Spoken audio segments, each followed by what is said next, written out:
Bonjour à tous, bienvenue sur VTV. Je voudrais envoyer un petit message à toutes ces femmes qui pensent qu'elles n'ont pas le droit de parler et vous dire que s'il est vrai que l'apôtre Paul a dit dans un contexte bien précis qu'il ne permettait pas à la femme d'enseigner, la même parole de Dieu nous dit également que dans les derniers jours, Dieu répandra son esprit sur toute chair, sur les vieillards, sur les jeunes gens, sur les enfants, sur les femmes.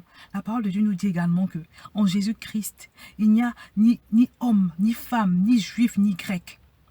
Et je voudrais vraiment nous inviter à prendre l'habitude de lire la Bible dans son entièreté, à lire la Bible dans la totalité. C'est-à-dire que quand on veut connaître la pensée de Dieu au sujet d'une chose, quand on aborde la parole de Dieu sans a priori et qu'on veut simplement savoir ce que Dieu pense en ce qui concerne un sujet ou un autre, la chose à faire, mes bien-aimés, c'est d'aller en profondeur, mais de ne pas s'accrocher à un verset biblique pour essayer de construire une doctrine là-dessus. Parce que c'est comme ça qu'on devient gourou de secte. C'est comme ça qu'on tombe dans la fausse doctrine. C'est comme ça qu'on tombe dans l'extrémisme. Mais mon message d'aujourd'hui, c'est de dire simplement que une femme doit enseigner. Tu dois enseigner pourquoi? Parce que simplement, tu es une mère d'enfants par exemple. Tu as des enfants que Dieu t'a chargé de conduire sur ses voies. Et que s'il faut suivre cette doctrine selon laquelle une femme doit se taire, ça veut dire que tes adolescents là, qui sont tous les jours confrontés au système de pensée du monde, vont être gagnés par ces systèmes de pensée du monde. Ça veut dire que ta famille qui t'entoure, tes proches, qui sont en train de se diriger vers l'enfer, tu ne pourras jamais leur parler de la parole de Dieu. Parce que quand tu vas leur parler de Jésus, à un moment donné, ils vont vouloir en savoir plus et il va falloir que tu les enseignes. Ça veut dire que, en fait, tu vas laisser périr les personnes autour de toi. Et la Bible te dit, elle te promet qu'il te sera redemandé le sang de toute personne à qui tu n'auras rien dit, que tu n'auras pas averti. Est-ce que tu sais pourquoi le Seigneur dit que dans les derniers jours, il va répandre son esprit sur toute chair? Parce que c'est par le Saint-Esprit en fait qu'on parvient à enseigner. C'est par le Saint-Esprit qu'on parvient à communiquer la pensée de Dieu aux autres. C'est par le Saint-Esprit qu'on parvient à faire tout ce qu'on fait pour le Seigneur. Il n'est personne qui guérit, qui libère, qui transforme les vies au travers d'un enseignement et qui le fasse par lui-même. Toute personne qui libère, qui transforme, qui édifie, le fait par la puissance du Saint-Esprit. Alors, si une femme a le Saint-Esprit, elle peut enseigner, elle peut prêcher et elle doit prêcher. Si un enfant a le Saint-Esprit, il peut enseigner, il peut prêcher. Par exemple, j'ai une fille qui est au collège et qui prêche l'évangile à ses amis et qui leur explique les versets bibliques.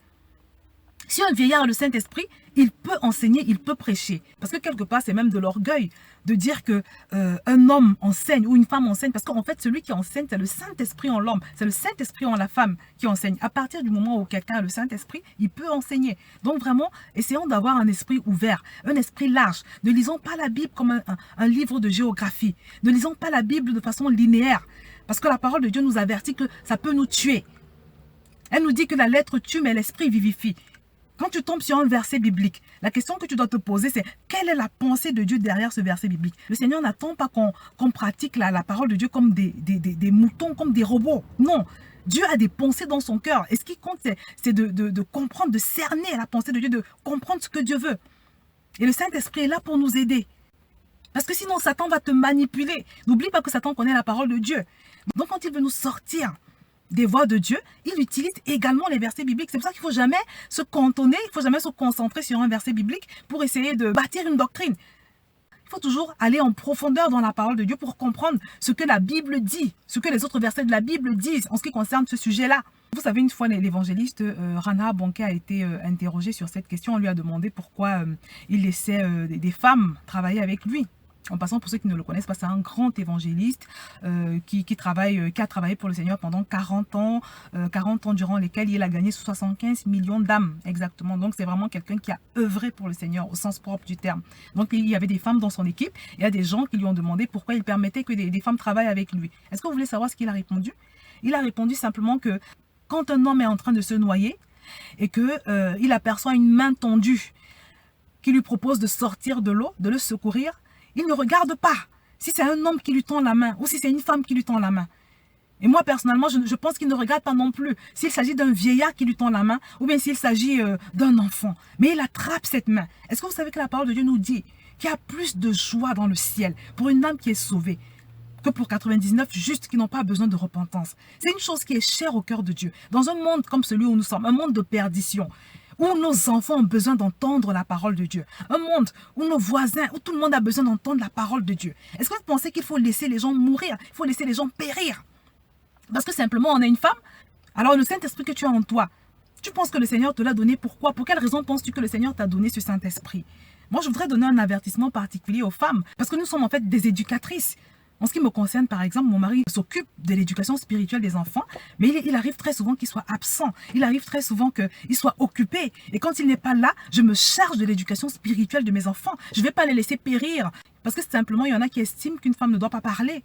Donc, mes bien-aimés, faites très attention à ne pas tomber dans le piège de l'endoctrinement, dans le piège de la fausse doctrine, et de vous retrouver en train de passer à côté de ce que Dieu attend, de ce que Dieu exige, de ce qui fait saigner le cœur de Dieu.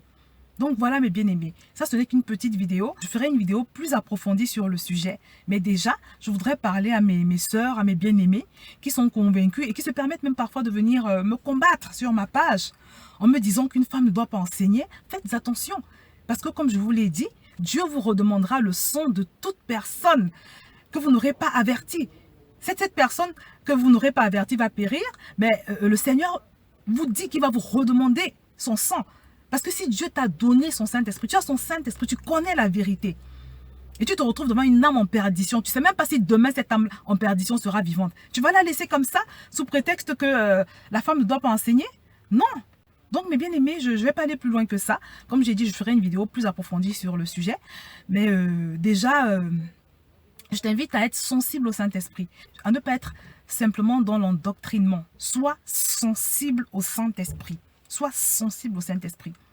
Tu as le droit de parler. Tu as le droit de communiquer la vie qui est à l'intérieur de toi. La vie que Dieu t'a donnée a un but. Elle doit produire.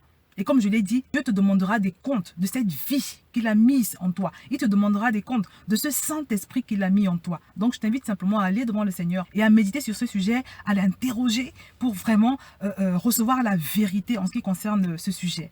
Et je voudrais juste ajouter une pensée en particulier pour ceux qui consacrent de l'énergie à combattre le ministère des femmes. Parce que c'est une chose de croire qu'une femme ne doit pas parler, mais c'est autre chose de combattre les femmes qui agissent pour le Seigneur. C'est autre chose de combattre des femmes qui, remplies du Saint-Esprit et inspirées par ce Saint-Esprit, libèrent les captifs.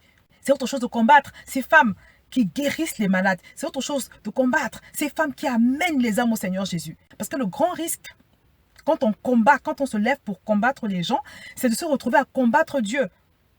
Souvenez-vous du cas de Pierre et les apôtres. Souvenez-vous de ce que Gamaliel avait dit à ses compagnons. Il leur avait dit, ne courez pas le risque d'avoir combattu contre Dieu. Il leur a dit, laissez ces hommes aller parce que si cette œuvre vient des hommes, elle périra d'elle-même. Mais si elle vient de Dieu, vous ne pourrez la combattre. Donc on ne peut pas combattre contre une personne que le Saint-Esprit a envoyée, que le Saint-Esprit utilise. Et ce que je voudrais vous dire donc, c'est d'arrêter de combattre, d'être prudent et humble. Et surtout, de vous préoccuper de votre propre salut.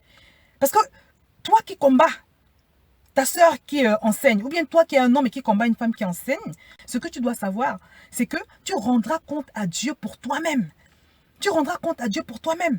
Tu ne rendras pas compte à Dieu par rapport à telle femme dont tu estimes qu'elle ne devrait pas enseigner et qui enseigne. Tu ne rendras pas compte par rapport à telle personne que tu estimes être mauvaise, tel chrétien que tu estimes être mauvais. Occupe-toi de toi-même. Occupe-toi de ton âme. Et occupe-toi de tes propres œuvres. Parce que Dieu a des attentes par rapport à toi. Dieu a des expectatives par rapport à toi. Quel est ton appel? Qu'est-ce que le Saint-Esprit t'appelle à faire? Est-ce que tu es en train de faire ce que Dieu attend de toi? Est-ce que tu es en train d'accomplir ton appel? Dieu te redemandera des comptes par rapport à toi-même. Donc arrêtez de combattre les personnes qui travaillent, surtout vous qui ne faites rien pour le Seigneur. Vous êtes complètement inactif pour le Seigneur. Arrêtez de combattre les femmes.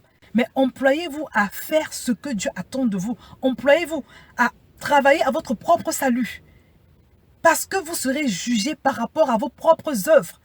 Vous rendrez compte à Dieu par rapport à vous-même. Donc voilà, je vais m'arrêter là. Et je vous dis à très bientôt sur VTV.